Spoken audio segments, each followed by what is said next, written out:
Okay, no one thinks Collin Sexton can't play, so please stop with that BS argument. Yes, we heard things that he was a bust at number 8 early in his career, mostly from Kevin Love, but he proved the last year and a half that he does belong in the NBA. Still, there are rumors that the Cavs want to trade him, and we don't know if it's locker room issues or they just want to make room to draft another guard at number 3. Either way, it is a great idea to hand the offense to Darius Garland. We can see that now, and there's also a really good chance that Sexton is on another team next year. So this video explains where would be his best fit and how much it would take to get him. Yo, it's Casey, this is AM Hoops. Hit subscribe, notification bells. For 5 videos per week, you will be an entertained fan all week long. So look, I still have the hair. I don't know if it's growing in more, so it's darker at the bottom or whatever they call it, roots, but yeah, I'm gonna keep it for the rest of the finals, I guess. To be honest, I kind of like it. So I kind of feel like this bet didn't really pay off because I kind of like it. So yeah, today is about Collin Sexton, and to be honest, it was kind of hard to determine his true trade value because he's so young, and he maybe has the potential to be a star, but he's not a star there. There are a lot of questions, but I think we kind of drilled down here. Let me know what you think in the comments. But we always talk about trade value. I mean, the fact is he's got another year on his rookie deal, so the Cavs don't actually have to trade him. They don't need to. So they've got a little bit of leverage in any trade. So they can hang on until the trade deadline instead, see how he gels with whoever they pick in the first round.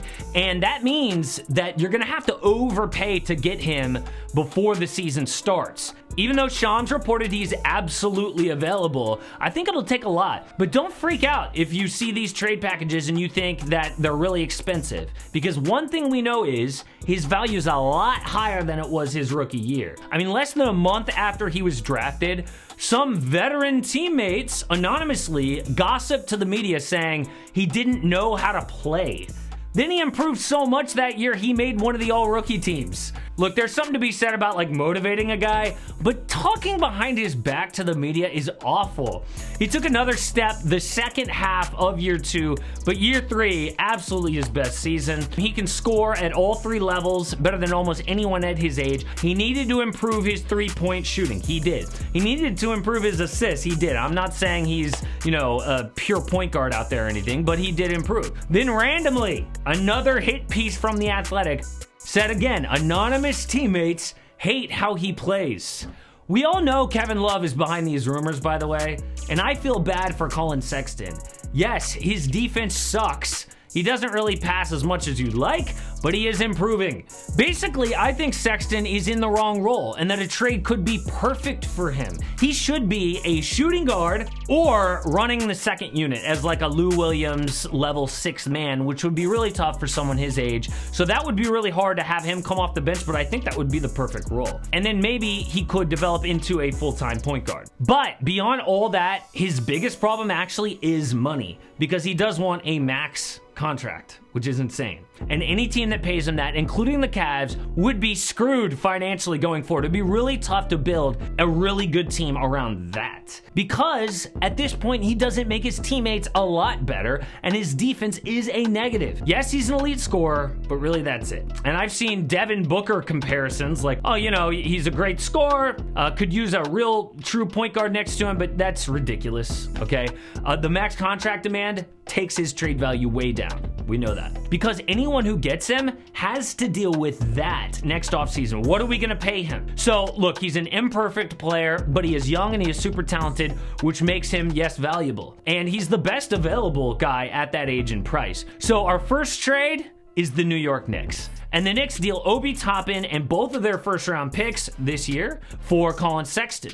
I thought about throwing in another future pick, but I just think that is too much. New York needs a point guard because their best option last year was a 32-year-old, now free agent Derrick Rose. Sexton's got issues playing point, but he would be instant offense, which is what the Knicks need. I mean, Julius Randle cratered in the playoffs, and so did that team's scoring. And Sexton dropped 24 points a night and averaged over 4 assists finally. Tom Thibodeau loves defense. so he'd probably hate Sexton, but maybe his new teammates would cover up for his awful defense. But there is no way the Cavs get RJ Barrett. So stop. His scoring went up and his efficiency did too, playing a ton of minutes, so he's starting to come into his own. Instead, they get Obi Toppin back to Ohio, because that's where he went to university at Dayton. He showed flashes, especially in the postseason after coming off the bench all last year. Larry Nance Jr. and Kevin Love are aging, so the Cavs need youth in the front court, and this would help. So our next trade is Kyle Kuzma, the 22nd overall pick, and a top 8 protected 2028 first for Collin Sexton. Now, the Lakers pull this off if the asking price is low for Sexton. I only mention this because I think it's really interesting to see what kind of package the Lake Show could put together, because I think they would love to have a guy like Sexton, even though he's young, and I know that's not perfect for the playoffs. LA would look to extend Sexton if they trade for him. This play would be for the 22-year-old to come off the bench and keep the offense afloat when LeBron and AD rest, which has been an issue for them. I think he would welcome the chance to come off the bench if it only was for that one season at first, if it meant he got to play with LeBron and AD and get a ring. So on Cleveland, Kuzma goes back to his roots in the Midwest, and he brings playoff experience to a young team who is trying to win, which is valuable. The same logic applies to Kuz, who would help in the front court. He is on a team-friendly deal, and he's on their timeline. Our third trade is a big 3-team deal. Ben Simmons to Cleveland, Collin Sexton and a 2024 Cavs first to Indy, and Malcolm Brogdon, Taurean Prince, plus 2 firsts to Philly. Philly gives up Simmons for a point guard in his prime in Brogdon. He can run their offense. He scores the ball. He hit 39% from deep last year at almost 7 attempts. Brogdon is exactly what they want. He is as solid as they come from a locker room and leadership standpoint as well. The Pacers are rumored to want Collin Sexton, but they have to give up either Brogdon or LeVert, if you think about it. Because since Karras makes a few less million, and you don't want it to be too crowded of a backcourt, a combo of Sexton, LeVert, Domantas Sabonis, and TJ Warren could score, but they would need a lot of help on defense. Now the Cavs land Ben Simmons, who raises questions alongside Jarrett Allen, and he is a free agent anyway, but I think he would be out of the spotlight and rebound in Cleveland. His star potential could rebound that franchise as well. Now they had to give up Sexton and 3 firsts to get Simmons, but I think it's worth it. He is the perfect fit next to Darius Garland in the backcourt, also because of his size and defense.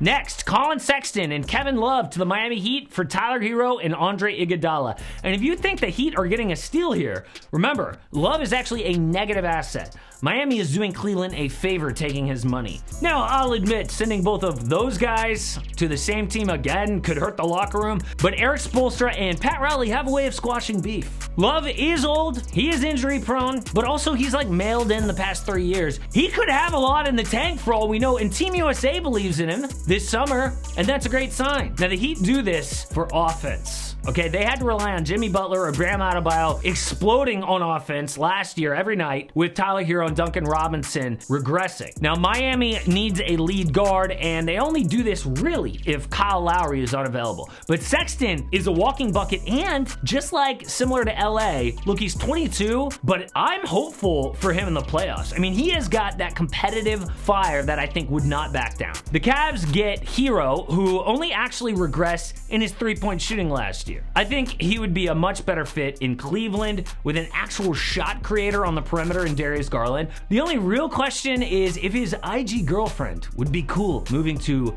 Cleveland. Look, bottom line, any team that does get Collin Sexton is taking a risk, and that's why it was hard to gauge his trade value.